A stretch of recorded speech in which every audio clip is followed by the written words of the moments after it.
Hey Rebel Rouser, I'm Alan Voivod and this is Star Wars 7x7, your daily dose of Star Wars joy, and thank you so much for joining me for it. So a lot of the things that we're going to talk about in our monthly preview are actually tied to Star Wars Celebration in a way, so you're going to hear a lot of Star Wars Celebration, Star Wars Celebration. Don't worry, we'll get to all of that. But let's start, as we always do, with movies. And here we go with the first mention of Star Wars Celebration. Allegedly, we're going to find out what the 2025 Star Wars movie is when we get to Celebration. That is happening April 7th through April 10th. And I am thrilled to announce here on the podcast that I am going to Celebration after all. I managed to make the stars align. Let's just put it that way. And so I am going to be there reporting on it all for you, and I'm very excited about this. But let's get back to the preview situation. So we've been looking at The Force Awakens in terms of the timeline for development to get an idea of where we might be in development for the 2025 movie. So we'd be looking at March of 2013 in the art of The Force Awakens if you want to follow along at home. At that time, Michael Arndt was still working on the script and made a visit to the art department where they discussed a few different story beats, including the development of what would eventually become Starkiller Base. That would be the setting for a climactic battle on an ice planet that they worked on. And a number of the visualizers went to Skywalker Ranch in March of 2013 to go through the archives and to look at concept art by Joe Johnston and Ralph McQuarrie that had been done for the original trilogy, which is apparently very affecting. And as we know, concept art from previous Star Wars productions, like there are ideas in those that find their way into new Star Wars productions. So whether it's Patty Jenkins or Taika Waititi or Damon Lindelof or something else, that may give you an idea of where they are in the process for developing whatever movie is coming in 2025.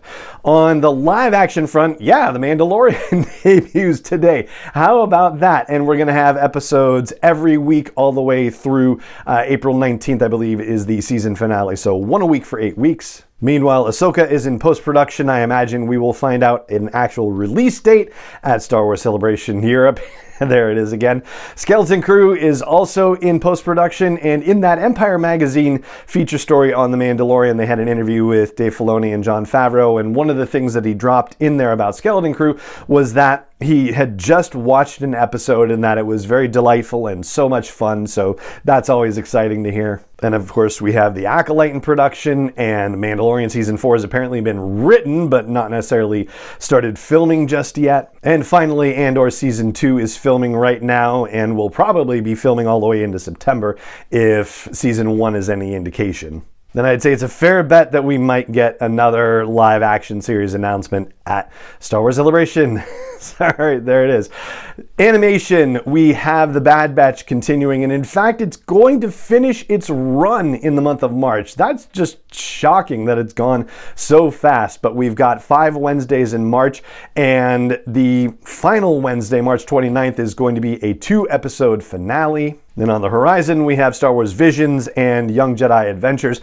The final touches will probably be put on that. Those are coming in May. Moving on to books, we've got 2 of them coming out. First of all, Star Wars Jedi Battle Scars by Sam Maggs and Hunter's Battle for the Arena by Marco Schira. Both of them are supposed to come out on March 7th. And both of them are getting audiobook adaptations as well, so that covers our audiobooks category. For the short story front, the 217th issue of Star Wars Insider was supposed to hit newsstands on March 14th, and I thought, maybe it's not going to make it into mailboxes in time for the month of February. Well, it turns out it did. I've already gotten my copy. So yeah, 217 has a story from the Tales of Enlightenment series by George Mann. If you're not a subscriber, you will be able to pick that up in March. And if you're a subscriber, you should have it by now. The story is called No Such Thing as a Bad Customer, and it's a Part 1. Part 2 will appear in Insider 218, which is slated for newsstands on May 2nd, I think it is, so we'll probably see it in April. On the virtual reality front, I don't expect any news in the month of March because the fine folks at ILM X Lab are probably cruising on the release of Tales from the Galaxy's Edge Enhanced Edition for PlayStation VR 2.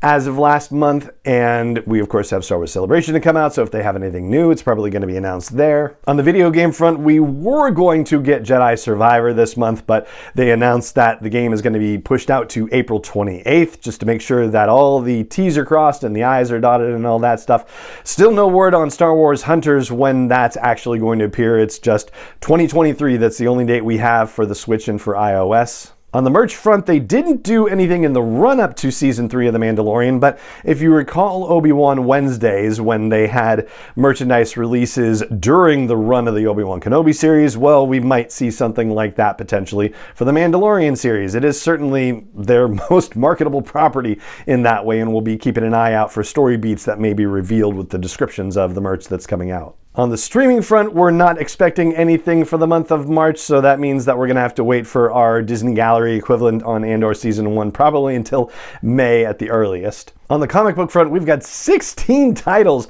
coming out in March. This is crazy. So, Darth Vader 32, Star Wars 32, Bounty Hunters 32, no Dr. Aphra issue in all of this, which is crazy, and Hyperspace Stories number 4. The finale of the Han Solo and Chewbacca maxi series, issue 10, Son of Star Wars number 2, Yoda number 5, Hidden Empire number 4, the finale of the adaptation of The Mandalorian, that's issue 8. There's also going to be a limited series celebrating the 40th anniversary of Return of the Jedi. The first issue of that, which is a Jabba's Palace focused issue, comes out this month. And then there's a bounty of stuff on the High Republic side of things. High Republic 6 and 7, High Republic Adventures 3 and 4, and the final 2 issues of the Blade miniseries 3 and 4 are also coming out in March. And finally, for live events, well, Star Wars Celebration, we are going to be getting panel announcements this month, so we will actually know a schedule of everything that's going to be happening at Star Wars Celebration by the end of the month. Tickets are still available. Only Saturday is sold out for adults right now, but Friday, Sunday, and Monday are still available. And very quietly, apparently, because I didn't get an email about it, but the light ticket system for reselling tickets is now fully armed and operational. So if you have a ticket you need to sell, if you didn't get a ticket and you want to buy one, that's there at StarWarsCelebration.com for you to check out as well. And that's the preview of what's happening in the month of March 2023 for Star Wars storytelling. Enjoy the debut of The Mandalorian and enjoy your episode of The Bad Batch today. We'll talk about both of them in short order, but for now, that is going to do it for this episode of the podcast. It just remains for me to say thank you so much for joining me for it, as always, and may the Force be with you wherever in the world you may be. 7x7 is not endorsed or sponsored yet by Lucasfilm Limited, Disney, or 20th Century Fox, and is intended for entertainment and information purposes only. Star Wars, the Star Wars logo, all names and pictures of Star Wars characters, vehicles, and any other Star Wars related items are registered trademarks and/or copyrights of Lucasfilm Limited, or their respective trademark and copyright holders. May the Force be with them. All original content is copyright 2021 by Star Wars 7x7. We hope you love it.